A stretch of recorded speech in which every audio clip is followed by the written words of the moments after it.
Hello and welcome to another episode of Good Teaching. I'm your host, Dr. Toyin Alli, and this is the podcast where we ask college instructors what their most effective teaching strategies are.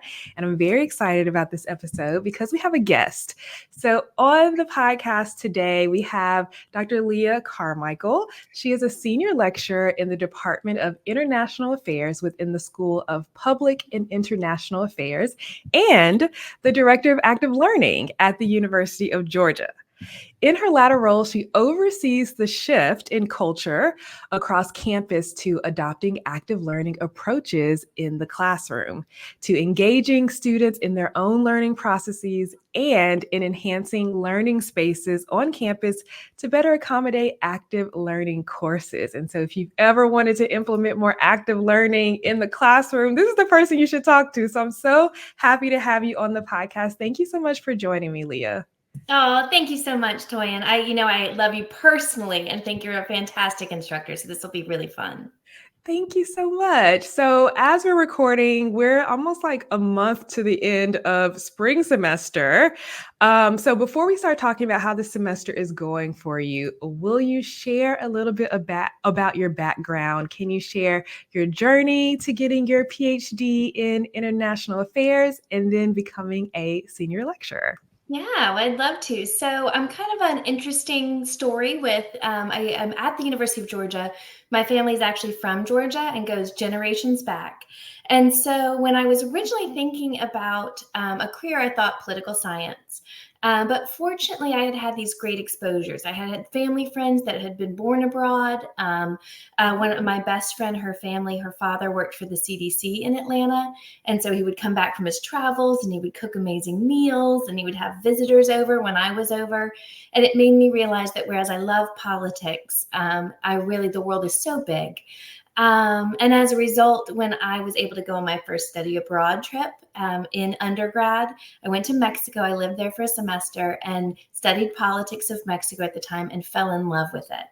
And so I came back knowing that when I went to graduate school, I would want to focus in international affairs. And I was surprised to find that when I was looking for graduate schools, UGA was a perfect fit for me. When I went to visit, I was not only the only Georgian in the room, but the only American in my cohort when I went to sit in on a lecture. And I thought, this is distinctly different. I can kind of travel the world while also being in my home state. And so I ended up deciding to go to UGA, and I've just never left. I love that story. I do have a question. So it sounds like you knew pretty early on that you wanted to go to grad school. When did you decide that you wanted to get a graduate degree? No, I lied. That is Oh, not how. I love it when the students ask you like, "Oh, is this your plan?" And you planned it every 6 months, and I say, "Oh, no, that is not what happened." I actually moved abroad in a little bit of a chapter after graduation. I just did not know what exactly I wanted to do. If I wanted to go to graduate school, a lot of people who graduate from political science go to law school, and so Mhm. at the time that I was moving abroad, I thought, okay, probably law school. And I ended up going to the Czech Republic, not because it was well thought out, but because I saw a picture of Prague and thought it was the most beautiful place on earth. And so I moved there. I was a teacher, teaching English as a foreign language, a TEFL teacher. Wow. And it was only when I was there, I happened to be in a project where I was working with Charles University there, helping them edit some documents for the European Union. And it was because I knew politics and, of course, was a native English speaker that I was helping them just edit the documents. And over time, I started to become more and more interested in the substance of the documents and not just the language. And it was at that point that I thought, wait a minute, I think graduate school is for me. So it was much more winding than I made it sound at first. Yeah. Yeah, I always find these stories so interesting about how people find themselves in grad school because it almost is never the goal. Like first year of undergrad, you're going in with like a specific career in mind, or you want to like figure it out. And grad school is almost never one of those options. So I Yeah, always like to figure out how people fall into going to grad school. I love that story. absolutely. Absolutely. So once you got your PhD, did you know that you wanted to be a lecturer? Did you have plans of working in the field or like what was your goal like after getting your PhD? Yeah, I think actually when I thought about graduate school, I was pretty sure that what I wanted to do is do policy work. So there's kind of two tracks in politics and international affairs. One is to become an academic, and then the more increasingly becoming the more common path, certainly for those getting masters, would be to go into DC or to go to a international intergovernmental organization and to work and to create policy. And so going into graduate school, I was certain I did not want to be an academic and I wanted to instead be a policymaker. It was the classroom for me, though, that changed the calculus. I got put into intro classes in our department, which I still teach the same class. It's pretty funny. So Intro to Global Issues is kind of our billboard for our major. And it was my happy place. It was instantly where I felt like, yes, bringing complex political theories to students who have maybe listened to the news when their parents had it on was just too fun to try to kind of have them get engaged and to learn that the world is so much bigger than maybe they've seen. And so that's when it really hit me. And even then I did the research. I love research. I like systematic thinking. I like studying new things. But if I ever had to choose, there's no contest. Being in the classroom is my happy place. I feel the same. Our stories are actually quite similar. When I was in grad school, I didn't know that I wanted to teach until I was forced to be like a graduate teaching assistant and teach my own like intro math classes. And I just fell in love with that population of students. And my goal was just to like get them to enjoy math and like feel confident about it. And I'm still doing it. So yeah, we have the same position, senior lecturer. So I totally resonate with that. I I would love have that. killed to have an intro math. Like if I showed up to math, which to me was kind of a class I took because I had to. But if I showed up and you were the instructor, just think about where I would have maybe changed the trajectory. That makes me so happy to think that students get a you when they go into that situation. That must be so nice. No, thank you so much. Yeah, I love it so much. So, not only are you a senior lecturer and you're teaching in your discipline, you're also something called a director of active learning. So, I would love if you could share more of like what that means and what your responsibilities are as the director of active learning.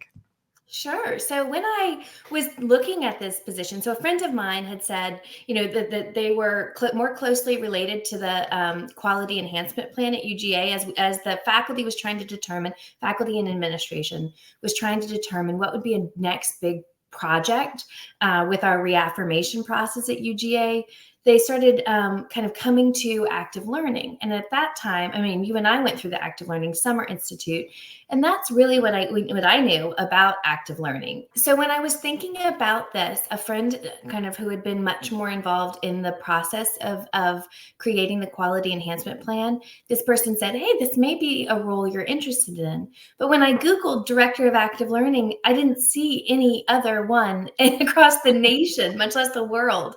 And so I was a little bit unclear about what that role might be. So I stuck closely to the plan that UGA has, and it's a pretty masterful plan.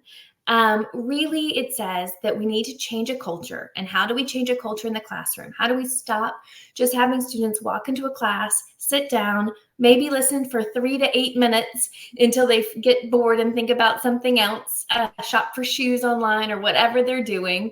Instead, how do we get them to deeply engage with the material for the entire course? And that might be with each other. And what I loved about this plan that UGA rolled out is it's not just about instructor development. As we both know, that's a huge part of it, having instructors go through the Summer Institute and learn the foundations of active learning, learn how to design a course to deeply engage students is such a central part of it. But also a lot of my role and responsibilities are engaging students directly. I have some ambassadors that I take with me around and say, I'll talk about the benefits of active learning to students, but when this student next to me starts talking about the benefits and how it's helped them with their career path and where they're going, it's just very, very different. So I work directly with the student aspect. And then the third aspect that we really focus on in the Office of Active Learning is classroom enhancements. Even though I know that our amazing Center for Teaching and Learning says you can teach active learning in any classroom, we also know it's harder in some classrooms than others, right? Right Absolutely. now, yeah, I'm teaching a global issues course in a lecture hall that's got stadium seating, and I'm making myself do active learning and deeply engaging with, 75 to 100 students, but I'm feeling the stress of doing that. And so reducing those barriers. So as we're looking around the campus, we're also trying to look at classrooms that we can just really, enhance and modernize to be more flexible for that. I love that. And like, it's really cool to hear you talk about it because I've experienced like multiple arms and like parts of what you do in your role. So, like, as an instructor, I participated in the Active Learning Summer Institute. So, if you're listening and you haven't heard me talk about it, it's this program that my school has where instructors can come in for, I think it's about 3 weeks over the summer to redesign one of the courses that they teach so that it implements more active learning with the support of the people at the Center for Teaching and Learning and like a whole cohort of other instructors doing the same thing. And so, because I participated in the Active Learning Summer Institute, I typically will get first dibs on those active learning classrooms. So, luckily, we've had about like 3 or 4 renovations in my department to get classrooms with like moving desks and desks with like a lot of space, because the big thing in math, students' Mhm. calculators are always falling off those tables because they're so small. So we have Right, like, right, yes, we got bigger tables that we can move around, and like having the whiteboards all around the room. Oh my God, it right. changes my class. So I am actually teaching in 2 classrooms that don't have boards for the students to use. And I was thinking, man, I should have used my active learning toolkit that you all provided that has like these small little whiteboards that students can use. I probably should have started implementing that this semester. So I've experienced like the instructor facing and then the classroom like redesigns part of your job. But I only got recently introduced to the fact that there are these student ambassadors who are so awesome, who go around like preaching the good news of active learning and how they love being in active learning classrooms and like how they learn from them. So I just love what you do in your job. Oh, thank you. Thanks. And math is such an interesting at the University of Georgia with because your cohort, you really brought in a cluster of people at the same time I did. redesigning a course. And I remember going through just kind of my only person in my department for several years. And it just seems like y'all were able to create such a culture change, and infuse that culture so dramatically since you had so many people at a time. So I love that the math did such a good job with that. Oh my gosh. Yeah. I feel so like privileged to be in that department where there is such a big culture of active learning and we're working together and we're just trying to make things better for the students because most students are afraid of the subject that we teach. Right, right. Okay. So, yes, what were you going to say?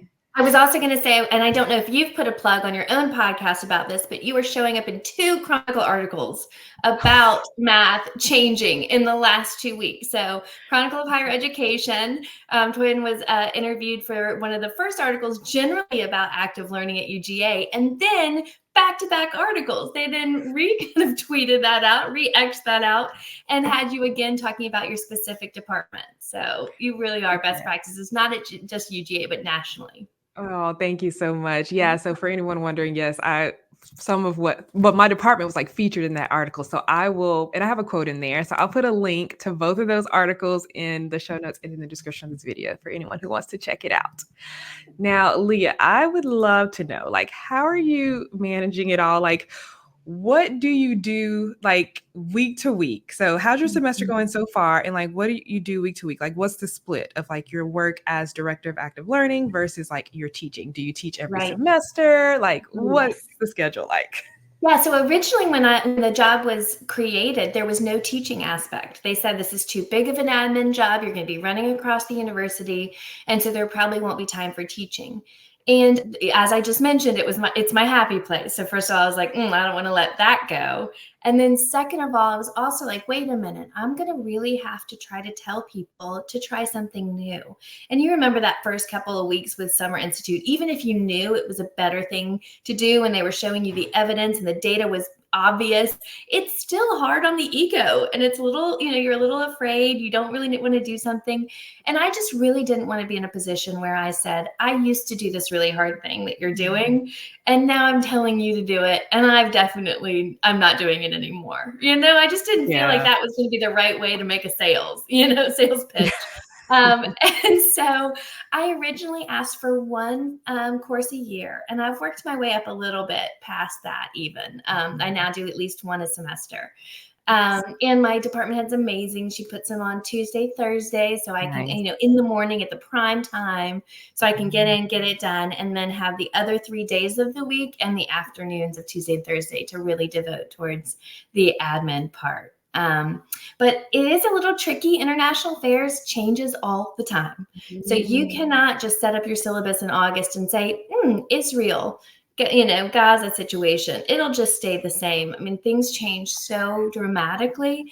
So that also keeps you a little on your toes as you're trying to prepare for a module. You have to kind of say, well, it's good enough for now. And then I'll probably be adding things the morning of.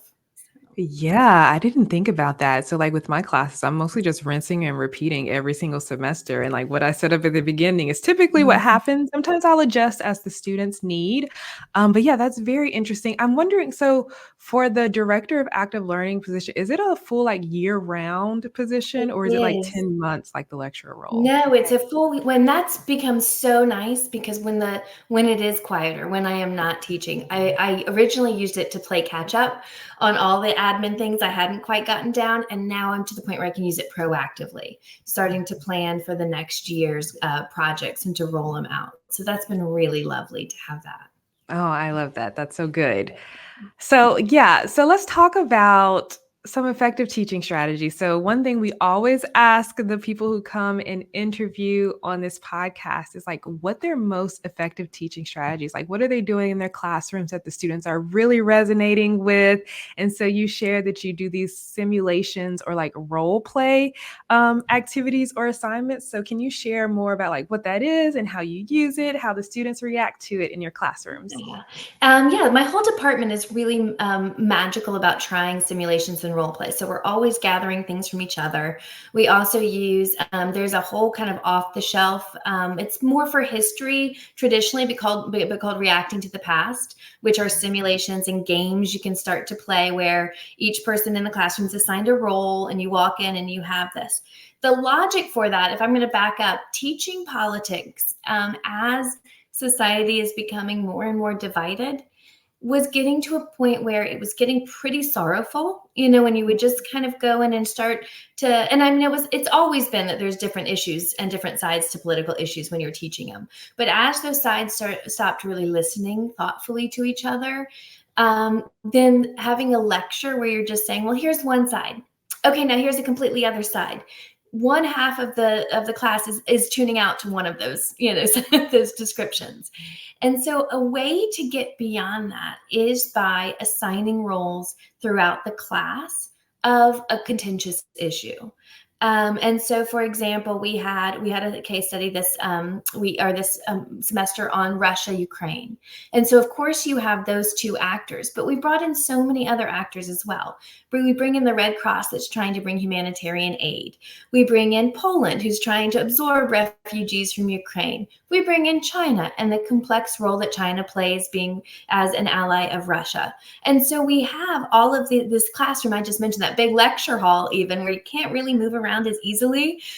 We have 75 students and they are playing 16 different roles within a model UN kind of simulation. So they have to get up and give speeches. They have to pass resolutions. And what's great about it is whereas they come in and they thought they knew the answer to this, a complex political issue, probably from the news or a soundbite, but having to put them in that perspective that they might have otherwise not gravitated towards gives them so much more nuance. And they write little policy briefs that they will use in their lives that just kind of, gives the outline of the situation and recommends what their real world actor would be best served to enact. And it just allows for a lot more rich discussion. And it's not just me going, okay, there are two sides, but instead there's 16 sides. And so it's really an amazing kind of And even with an intro class, they are far more nuanced. They will bring some political simulation recommendations that are just master's level, if not PhD level analysis. That's so cool. I would actually really enjoy your class. I feel like, especially as an undergraduate student, I was still like uninformed and I didn't like the news. And so I didn't really know about what was going on in the world. But I feel like your class would inspire me to like find the different nuances and perspectives within the story. So I think that's so cool. And like one of the things I heard you say was there was an issue or there was a challenge that you were overcoming like in your class as like the Mm-hmm. world becomes more divided, so it becomes more of a challenge to talk about these issues in your class as like one side versus another side. But then that's where active learning comes in, right? I Right. found like the best times to implement active learning in my class is to help either students overcome something that's really challenging for them or to help me teach something that is challenging for me to teach. Do you find that there are some topics or some scenarios where it's easier or like maybe more effective to implement active learning? Ooh, that's a great question. I'm so convinced now of its merits. I Mhm. will say, for example, we did do Israel and Gaza and the current events, and so for that, what I did is, and I don't know what factor kind of motivated me to do this, but I had a much longer lecture as context, and then I had a lot more punctuated lectures. And now part of that could just be the history alone, the depth and the fast moving and so many different significant events. Part of it was maybe the feeling in the room. It still is very fresh and raw for different groups of students in my classroom. But even nonetheless, when I did kind of say, okay, well, now that's time for me, the spotlight to move from me, from my lecture to the students, the respectful way in which they really tried to engage and ask deep questions of one another and listen. I heard one student say, okay, well, in our small group, let's discuss this. And if at any time anybody needs to kind of step out and debrief, I want anybody to feel empowered to do that. And I didn't have to even set that norm. That norm was, I mean, I did set that norm, but it was really enforced by the students saying, yeah, let's have a respectful conversation. And that one, it felt very different. I think active learning, really can touch things in terms of sense of belonging and trust in the classroom that lecture just can't even get close to. I love that moment like from your class where your student kind of gave the grace to anyone who needed to step out. When you were saying your student said that, I like can like hear your voice saying it, so like they also like learn from us. It's like one of my favorite moments when like a student Mm-hmm. does something or writes something exactly the way I've done it, because they're like using us to model like Mm-hmm. what they should do. A And great like one point. of the cool things about active learning and challenging things, it requires a bit of flexibility. It's not as like easy to walk into the classroom and like everything go according to plan, but because of that you become more adaptable and it's easier to pivot when you need. So Yeah. you felt like for this, like for that day, you needed more of a lecture at the beginning before they got Mm-hmm. to like the Mm-hmm. discussions. And perhaps if you were only doing lecture, you wouldn't feel like as ready to pivot and do different things in your class. Right. Exactly. And I find also that if I don't know how to get through a certain time in my class, my favorite thing to do now is, because I've built trust in the class, is to turn to them. Like Mhm. we were writing resolutions, and originally we were trying to write them on Jamboard. And the students broke up with that idea. They just didn't love it. They wanted like you said, I wish there were dry erase boards in the class. Our students, were like, don't give me this high tech stuff or even medium tech stuff. Can we have representatives walk to the dry erase board and draft resolutions? We'll help them. We'll give them the words, but can we please go live lo-fi? And so there's times where I'm like, I need to figure everything out. And now there's times where I'm saying, oh, it seems like you all don't like this Jamboard. What other ideas do you have? And they're starting to take leadership and suggest better ways of doing things too. And that's been really cool to watch. I love that. I love when students take ownership of their own learning and they are putting forth ideas and like just they're just more invested in the classroom and they feel more excited to come. And like I talk about this in I created a mid-semester survey toolkit, and it's like my favorite thing to do is like give a mid-semester survey and then get the students to tell me like what they want to do going forward, like what things are working well, what things are not. Do they have any ideas? And then like actually make changes based on their suggestions. The students are just like so much more invested in the class once they realize, oh, we're doing this because I wanted to do it, right? I should show Yeah, up for this. So investment. yeah, That's great. I yes, love I that. love hearing from the students. So I'm glad that you did that and like let Mm, them make their own decision. it's been great. So I imagine that there are likely a lot of people listening or watching this podcast who are fairly new to teaching, and maybe like active learning feels a bit overwhelming because the way they learned was not through active learning. Like it's very Hmm. interesting. The way we're teaching is not how we were taught.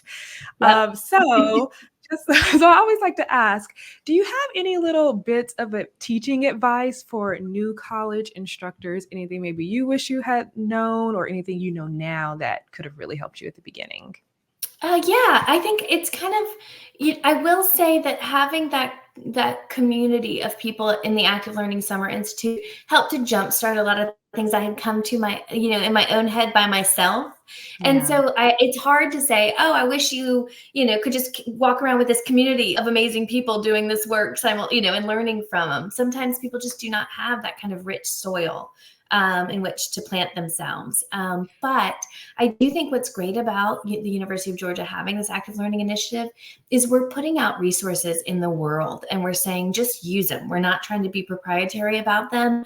We're hoping that this culture change will be so infused in our campus, but also will just become the norm for higher education. I mean, I'm thinking about my kids and when they go to and pay top dollar for a higher education degree, I want to make sure that they're in the classroom and really engaging in a way that they can retain that information and perform academically. So this is just benefiting everybody.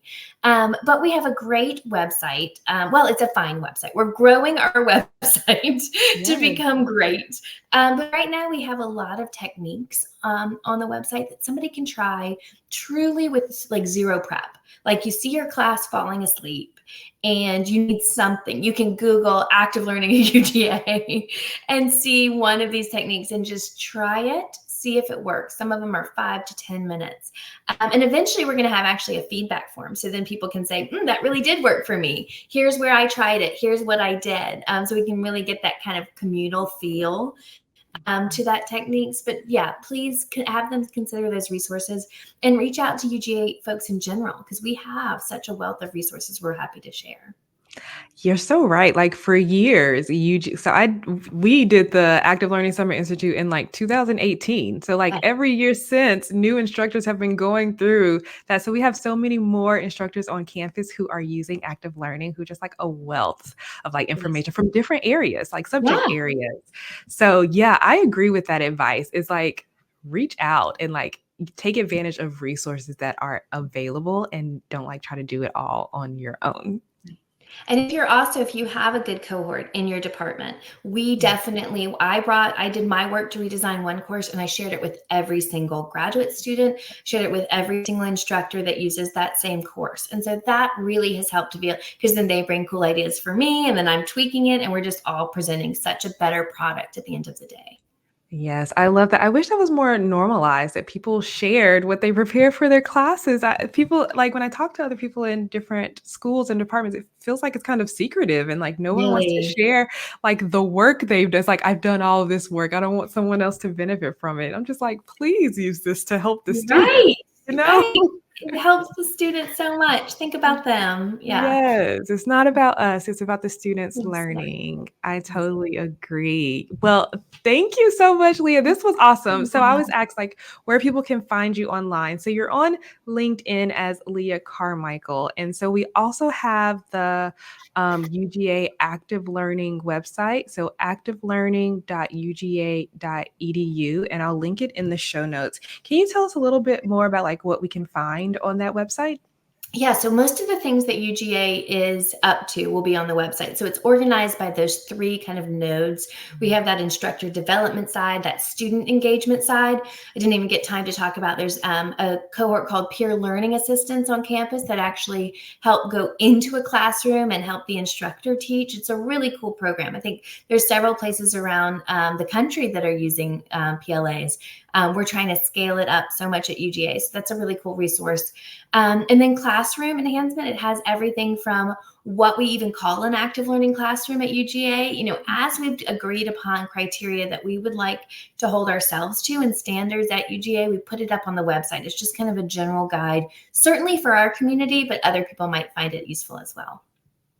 Thank you so much, Leah. So, like, when I talk about the things that I'm doing in my class, people think, oh my gosh, you're doing such cool things. But, like, so much I got from my university, the Center for Teaching and Learning, the Office of Active Learning. I love that our school has this big focus on active learning and are so willing to share all of the resources with anyone. So, I think that website is going to be so helpful to people.